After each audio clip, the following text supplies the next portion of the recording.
Хто такий Путін насправді і чи варто та як з ним можна говорити і хто це може зробити? Чому Франція вибухає протестами і в ній спостерігаються якісь не надто здорові тенденції? Що вибухає в тимчасово окупованому Криму і що замислив білоруський диктатор Лукашенко? Про це не тільки будемо говорити просто зараз. У нас сьогодні понеділок, 1 липня, перший день нового місяця літа, який, впевнена, я ще більше наближає нас до перемоги. І в ефірі наша традиційна рубрика «Щобудня». Ірина Узлова, моє ім'я. Зі мною поруч Борис Тізенгаузен, політтехнолог. Борисе, привіт, раді бачити. Слава Україні. Вітаю, героям слава. Хто ж такий Путін? Запитали Зеленського, і він відповів. Давайте послухаємо. З людину краще говорять не його слова, а його вчинки. І він є на сьогодні керівником, згідно його статусу, керівником Російської Федерації. На вулиці 40. Не можна вбивати людей і сказати, це не я, це армія. Не можна захопити територію і сказати, нас там немає. Так довгий час він говорив про Крим тощо. Так не може бути. Це значить, що він абсолютно нічого не контролює, або абсолютно все контролює тільки він. І я вважаю, що сьогодні, згідно їх словам, меседжам, медійної складової, зрозуміло, що він абсолютно все контролює. Це підтверджує сам він, його коло, бізнес, який навколо нього, який його підтримує або який побіг від нього в інші країни. Також розвідки всі сходяться. Він контролює все. А значить, він відповідає за ці злочини. Він не свідок вбивств. Він є вбивця. Він віддає відповідні накази. Це не були накази захисту. Це база, звісно. Зрозуміло, що Путін вбивця світового масштабу, все його оточення також винно, та й все народонаселення Російської Федерації, яке підтримує криваву війну, також, звісно, їхні ручонки замарані в путінській крові, бо вони нічого не роблять. Це президент України Володимир Зеленський сказав в розгорнутому більше 40-хвилинному інтерв'ю колумністці The Philadelphia Inquirer Труді Рубін. Хороше інтерв'ю, багато тем і про фронт, і про майбутнє, про перспективи, про Путіна. Друзі, подивіться, не пожалкуйте. Ми ж обговоримо ключові моменти. Хто Путін, зрозуміло, як з ним говорити. Зеленський каже, треба через треті країни, як то працювало, наприклад, з зерновою угодою, Туреччина, ООН окремо говорять, потім щось заключалося, дві зеркальні угоди можуть бути. Ось, можливо, в такому форматі передавати ті меседжі, які були на саміті миру в Швейцарії, та й по інших ключових пунктах нашої формули миру, зокрема, говорити. Я, звісно, не впевнена, що щодо інших пунктів, зокрема, й нашої формули миру, може спрацювати ось таке через треті сторони переговорна лінія, чи, може, я, звісно, помиляюся. І хто може бути представником яких країн, і чи варто ось так, і на яких умовах, коли говорити з агресором? Хороший вопрос. И, кстати, в этом интервью Владимир Зеленский, он рассказал про 3 пункта, как должна завершиться война. Значит, первый пункт – это сатисфакция со стороны России, но без раскрытия этого понятия. Ну, насколько я понимаю, сатисфакция – это выплата, да, пусть даже принудительная выплата репараций. Понятно, что Россия самостоятельно это не сможет сделать и не захочет. Значит, речь идет о конфискации активов российских, тех, которые на 300 миллиардов в Европе есть. Потом второй пункт – это гарантия Украины вступления в Европейский Союз и в НАТО. Это важно. И широкие гарантии со стороны стран-посредников. То есть вот тут очень важный вопрос. Что есть такое гарантии безопасности настоящие? Да. Я считаю, что вступление Украины в НАТО – это самая лучшая гарантия безопасности для нашей страны. Пока Украина в НАТО не вступила, или пока нам там явно ни Трамп, ни Байден, кстати, не приветствуют в ближайшее время Украину в альянсе, пока вот до того момента, пока созреют, пока додавят, пока там что-то произойдет, не знаю, Путин отправится в ад или еще что-то, нам нужны гарантии безопасности от больших серьезных игроков. кто этими игроками является. То есть, как минимум, это должны быть ядерные государства. Но рассматриваются два лидера – Соединенные Штаты и Китай. Оба эти государства. Китай имеет влияние на Российскую Федерацию, США, понятное дело, по иную сторону баррикад находится. Но, опять же, что есть гарантии безопасности даже от таких больших стран? Мы уже одни гарантии прошли. Я не буду сейчас пинать этот Будапештський меморандум. Я от тільки про нього й думаю, ви, Борисе, кажете, це було моє уточнювальне питання. Да, где-то это мы уже все видели. Да, то есть гарантия безопасности, как она должна выглядеть? В случае нападения Российской Федерации на Украину снова страна-подписант этих гарантий безопасности не на консультации собирается, чего-то там подумать, а в составе военного альянса, это может не НАТО быть, может двусторонний альянс быть, в составе военного альянса начинает помогать Украине, в том числе с использованием своего вооружения, армии там, и так далее. Но на это, конечно же, никто не пойдет. Все смотрят, Путин же, Россия постоянно начинает войны. И Путин, допустим, или не Путин, а еще более отбитый какой-нибудь придет. Мы же не знаем, кто в России придет после него. Может, там вообще абсолютно какой-то национал-патриот, имперец еще больше, чем Путин. Придет и скажет: да плевал я на Китай, на США, давайте, чего там Путин гештальт не закрыл, нападаем снова на Украину, на Грузию, на Армению, на всех нападаем, кто не в НАТО, потому что на НАТО немножко боязно. Давно вы уже напали, но боязно. И что дальше? То есть вот что дальше? Поэтому такой гарантии, про которую я сказал, что там страна своей армией и вооружением вступает, нам никто не даст. Дать гарантию на то, что у нас в пакетах подписано с G7, с другими странами, не только семерки, после Вильнюсского саммита вот этот пакет. У нас там консультации есть. То есть мы имеем право созвать в течение 24 часов совет, консультироваться и так далее. Поэтому только вступление в НАТО или же альтернативный военный блок, в который тоже должно входить несколько стран. Мы про это говорили уже. Латвия, Литва, Эстония, Польша, Великобритания. Одно государство ядерним должно бути. Вот такой варіант. Однозначно так, тому що нам ось примарні вже якісь безпекові гарантії чи то консультації не потрібні. А ці підписані договори, звісно, теж треба, які ми бачимо на десятиріччя, бо там і військова допомога у вигляді фінансовому заключена, записана, і все-таки якісь консультації. Хай це буде таким степом до конкретних домовленостей, вступу до НАТО або дійсно створення нових безпекових альянсів. Але це вже буде зрозуміло, очевидно, після нашої перемоги на полі бою, як буде трансформуватися чи мінятися архітектура світової безпеки. Багато питають постійно у президента України Володимира Зеленського, що ж він вкладає в поняття перемога. Це питають його на різних прес-конференціях і українські журналісти. Цим питанням задаються і самі українці, собі ставлять неодноразово. От Руді Рубін теж його запитала. Давайте коротко послухаємо. Перша частина – не допустити руйнації повністю України і всього українського. Напевно, хтось скаже, ми вже повністю пройшли цей етап. І я вважаю, поки не закінчиться війна, не можна сказати, що ми повністю відстояли нашу незалежність. Бо дуже важливий момент в перемозі – це безпека для сьогодення і для майбутніх поколінь. А це неможливість повторення агресії. І цей елемент, коли ми говоримо про перемогу, я як президент, я би не хотів пробігати або пролистувати, знаєте, цей елемент. Я вважаю, що він один з найважливіших. Неможливість повернення агресії. Тобто, де ми будемо? Ми повинні бути в Євросоюзі, це економічна безпека, ми повинні бути в НАТО. І якщо у нас цього немає, я вважаю, що це великі ризики для нас.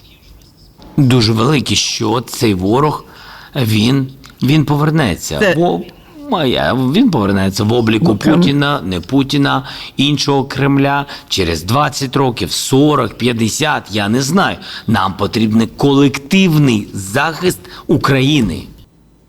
Борисе, ми вже почули, що таке перемога і наскільки воно реальне до виконання. Чи ще будуть більш конкретні контури проговорюватися, оброблятимуться і відповідно до тих викликів і реалій, які ми будемо бачити на полі бою?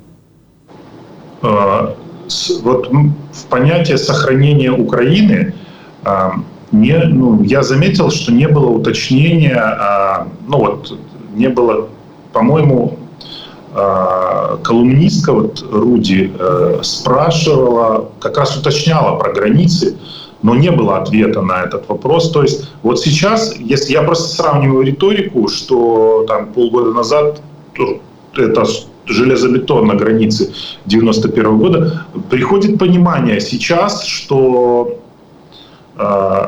при тех объемах поставок, которые есть сейчас, но это неосуществимая задача идти. То есть мы защищаться, россияне все равно потихоньку они там поддавливают, где-то успешно отбросили вооруженные силы наши на Харьковском направлении их, но они там где-то на другом, на Донецком поддавливают, но без достаточного количества самолетов, без снятия запрета на удары атакамсами. Кстати, Зеленский тоже об этом говорил, что мы просто видели вот перед наступлением на Харьковском направлении, мы видели, как они концентрируются там прямо на границе, как собираются. То есть несколько ударов атакамсами, которые предназначены для уничтожения техники, живой силы на больших пространствах, кассетными, могли бы сорвать это наступление. Но у нас не было тогда разрешения на то, чтобы ударить. И сейчас мы тоже понимаем, что те же кабы, которые летят, по Харькову летят, аэродромы находятся в зоне досягаемости атакамсов, но бить по ним нельзя.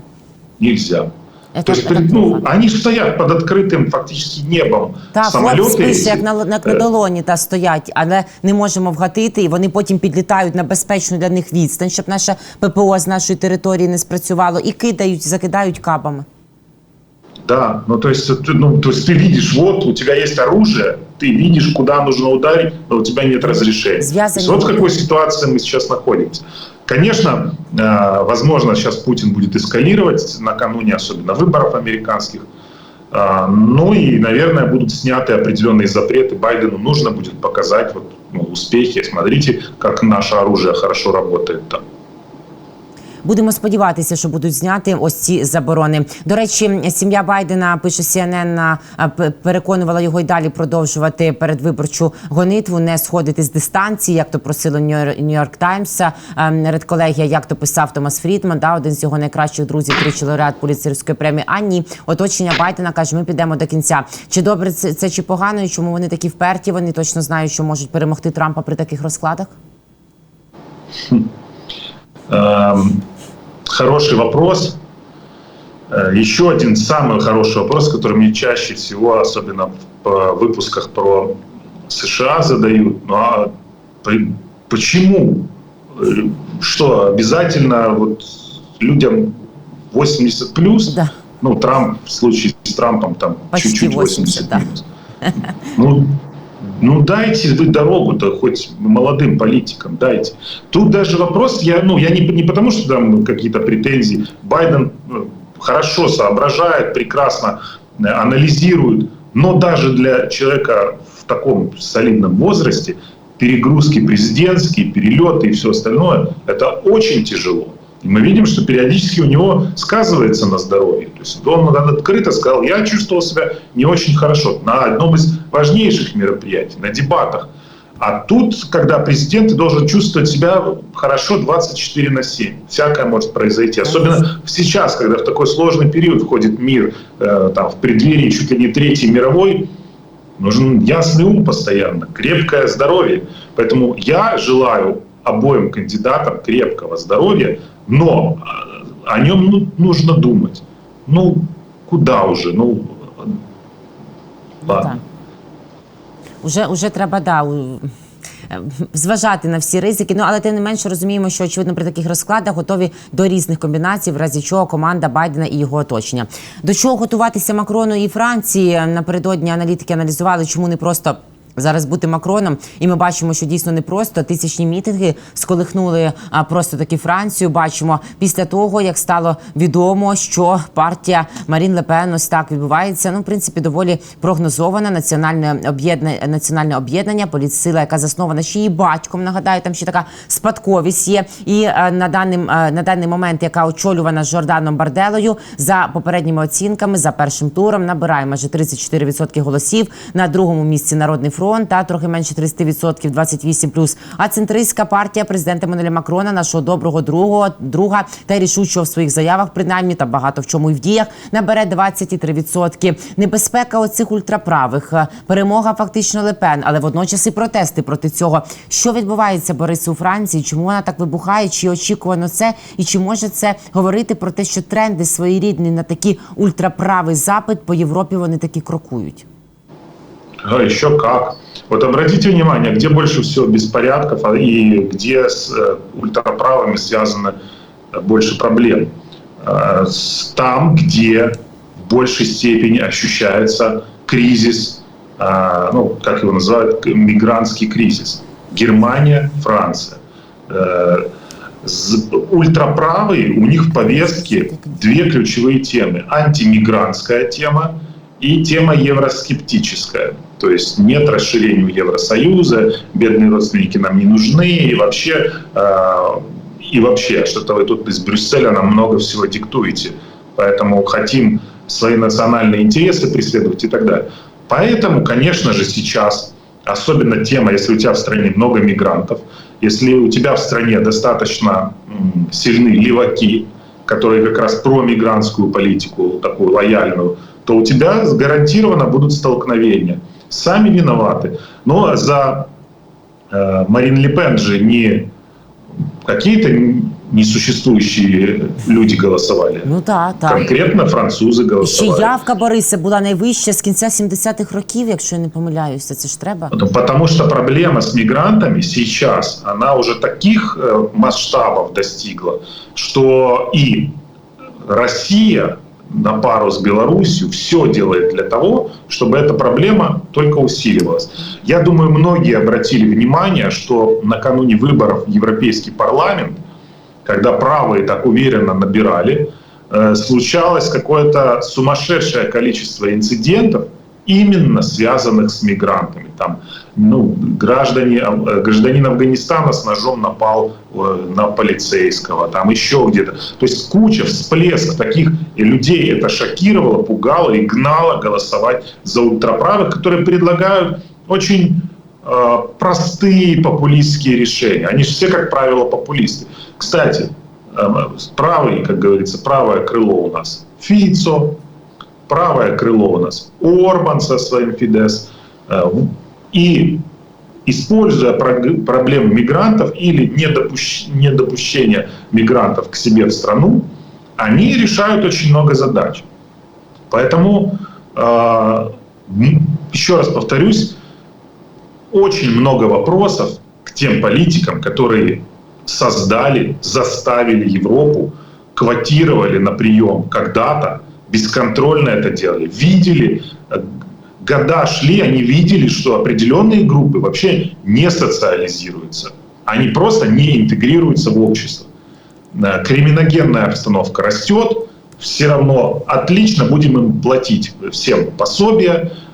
Вот. Такие мы вот молодцы, потому что у нас там какие-то фантомные колониальные боли. Все это все было сконструировано, и вот сейчас Европа разгребает, и именно на этом гребне этой волны ультраправые набирают и будут набирать. Нам це, Борисе, і на хід російсько-української війни, на підтримку нам. Бо Марін Ле Пен так багато пов'язують з Кремлем, багато було і про російських заяв свого часу, але водночас видається, що навряд чи вона буде, очевидно, грати на руку Путіну, блокувати нам допомогу. Чи як тут може розвиватися з приходом, Францію цього разу розглянемо, не розпорошуючися, з приходом ось таких сил до парламенту Франції, до влади Франції. Наскільки це для нас добре чи погано, чи в принципі ніяк? Но, условно говоря, там же не против Украины, там другим не давать деньги. Вот так. Так как Трамп, например. Чего мы туда 60 миллиардов отдаем? Нет, давайте лучше забор строить на границе. То есть он не про то, что он не любит Украину, это про национально-ориентированный интерес. То же самое Орбан. Зачем Украине давать деньги? Это же из фонда Европейского Союза. Давайте нам, лучше венграм. Ну, то есть у Орбана там своя история, у него даже для него заморожены средства. Он каждый раз... плюс он же понял, у него вытянул золотую карту сейчас. С помощью, используя Украину как рычаг, можно пытаться разморозить свои фонды, которые ему заморозили за то, что он, его окружение, скупило ключевые медиа, за то, что они быстренько, значит, в Конституцию внесли изменения когда-то о том, что судьи теперь иначе, парламент выбирает, за то, что подряды получает его близкое окружение. Вот за это все ему, за давление на свободу слова, за давление на оппозицию, все за это заморожено. И он говорит, Украине не проголосую, пока мои деньги не разморозят. То есть это абсолютно максимально циничная политика, когда тебе... Тут просто нужно последствия просчитывать. Если у тебя, например, тот же Путин, который дал тебе кредит 10 миллиардов на модернизацию АЭС, газ дешевый поставляет. Если он тебе прогарантировал, что тебя никто не тронет, то ты сидишь себе и радуешься просто. И ждешь. Чем хуже Украине, тем лучше тебе. Потому что ты, замедляя помощь Украине, фактически выкручиваешь руки Европейскому Союзу. Вот ты просторишь. Максимально цинично наплевать на соседей, потому и евроскептики. На всех наплевать, на Брюссель наплевать, только вот меня выберите еще раз. Короткая память, популистская максимальная подача. Потом, когда очнутся, а почему ты же обещал? Я правый популист, ничего не знаю. До свидания. Так. Борисе, і до приємного, як завжди, Міністерство оборони Російської Федерації звітувало вже вкотре, вже яку ніч підряд про таку кількість, і не тільки, що майже 4 десятки безпілотників було нібито присічено, звісно, ними, але насправді то і ні, на територію, бачимо, 18 Брянської області, майже десяток на території Курської області, Білгородщина, звісно, неспокійна. Цього разу Брянщина отримала лідерство в цих позиціях.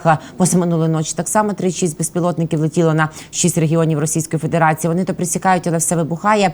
Там розуміємо, Білгород, Брянщина, Курщина, скупчення військ, військові бази, летить, і слава Богу. Неспокійно було, звісно, і так би мовити, на закриття першого місяця туристичного сезону, бавовняного, скоріше, тимчасово окупованого Криму. Керч вибухала, поблизу Керчі чули вибухи, в Щолкіному була пожежа, буцімто збивали ракети, нібито вони досягали цілі. Що відомо нам і про Щолкіно, що там є, і про вибухи в тимчасово окупованому Криму. Це завжди цікаво, ми вже маємо його якнайшвидше повернути собі, бо Крим – це і є Україна.